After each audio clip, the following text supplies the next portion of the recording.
안녕하십니까. 사회보험TV 김용화입니다. 정부 재정으로 출산율 높아질까? 지난 7월 12일, 7월 14일에 이어서 마지막으로 정리하는 시간을 갖도록 하겠습니다. 정부 재정으로 출산율 높아질까 관련해서 이번에는 그 OECD 국가의 가족 예산 비율, GDP 대비 비율입니다. 율과 출산율의 관계를 살펴보았습니다.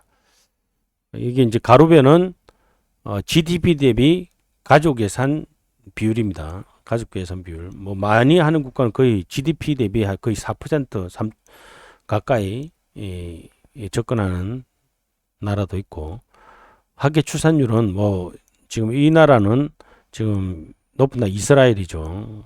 특별하게 이 높은 나라고, 대부분의 나라는 맥시멈 한 2 정도에서 그 다음에 1.5에서 2 사이에 대부분 국가가 집중돼 있고, 1.5 이하로 떨어져 있는, 뭐 이게 제일 밑에 있는, 지금 헤매고 있는 나라가 한국이겠죠. 이 점이 이런 이제 그 관계, 즉 GDP 대비 가족 관련 예산, 뭐 저출산 관련 예산이 집중돼 있는 곳이죠.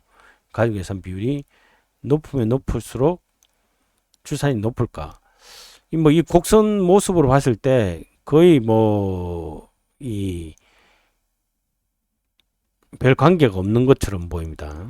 일단은 뭐 일단 2%인 국가에서도 이런 나라도 있고 이런 나라도 있고, 예를 들면 우리나라 같은 나라에서도 이렇게 낮은 국가가 있는가 하면 이렇게 높은 나라도 있고, 그래서 그 거의 이 가족 예산 비율이 높은 국가 중에서 출산율이 높은 나라도 있고, 낮지만 또 높은 나라도 있고, 그래서 이 일반적인 관계를 알 수가 없다 하는 것을 알 수가 있습니다. 물론 이제 알스 케어 값도 0.074, 이래서 위도 굉장히 낮습니다. 그래서 추세선을 그었지만 그렇게 큰 유의미하지는 않습니다. 다만 뭐 희망이랄까요? 가능성이랄까요? 이 이제 1%에서 2%로 높아지면서 출산율이 높아지는 이런 3차 당식 특징이 한번 밑으로 떨어졌다 다시 높아졌다가 떨어지죠. 이런 식의 이제 이 곡선의 특징을 보여주고 있습니다. 그런 측면에서 좀 우리나라도 좀 더 높이면 더 높아지는 정도로 올라갈 수도 있지 않을까 하는 그런 가능성을 한번 보는 거죠. 그리고 이제 그 OECD 국가의 그 가족과 관련된 예산 재정의 비율이 연도별로 어떻게 변동해 왔는지 보여주고 있습니다. 한국 OECD는 뭐 거의 일정하죠. 2000년부터 2017년까지 자료밖에 없었어 이렇게 했는데, 거의 뭐 조금 늘어났지만 2% 조금 초반대를 유지하고 있습니다. 반면에 한국은 2000년에 굉장히 미미했지만 빠르게 증가되고 있죠. 2018년에는 GDP 대비 1.203%까지 늘어나고 있습니다. 그래서 이제 이 OECD 전체 국가에 비해서 우리나라가 가족 관련 재정 투자 예산이 뭐 많지 않은 나라다 하는 것을 알 수가 있습니다. 다음으로 이제 이 가족 관련 예산을 현물과 현금으로 나누어 봤습니다. 현금으로 나누니까, 현물은 이제 직접 돈으로 주는 게 아니라 서비스로 제공하는 거죠. 대표적인 돌봄 양육 서비스 같은 거죠. 이 관련 예산은 우리가 그렇게 많지 않지만 우리나라 대부분이 지금 현물에 집중되어 있는 걸 알 수가 있습니다. 현물은 이제 거의 OECD 평균 수준으로 접근했다는 걸 알 수가 있습니다. OECD 평균 수준에 2017년에 거의 비슷했죠. 2018년에 또 늘어났기 때문에 OECD가 이만큼 늘지 않았다 보여지고, 따라서 우리나라가 이제 이 현물 쪽에 가족 관련 예산은 OECD 평균 수준을 왔다 해도 과언이 아닐 것으로 생각됩니다. 그런데 이제 현금 봤습니다.